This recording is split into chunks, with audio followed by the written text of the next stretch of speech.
Hello everyone, আমি অন্বেষা। তো আজকে আমি আমার রাতের ডিনারে কী খেয়েছি সেটাই তোমাদের সঙ্গে শেয়ার করব।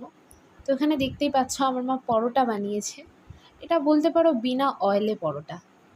সত্যি বলতে এটা একদমই অয়েলি না। আর সঙ্গে বানিয়েছিল পনির আলুর তরকারি। খুব সিম্পলি বানিয়েছিল, ঘরোয়া খাবার। তো তোমাদের আগে একটু খেয়ে দেখাই। রুটিটা ছিঁড়ে নিয়েছি, এবার পনিরটা নেব, নিয়ে তোমাদের আগে খেয়ে একটু দেখাই যে কেমন হয়েছে।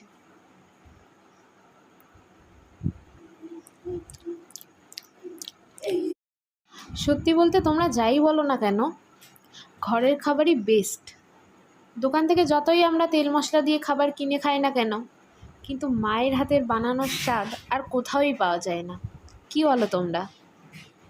তো আমার মতো তোমরাও কে কে ঘরের খাবার খেতে ভালোবাসো আমাকে কমেন্ট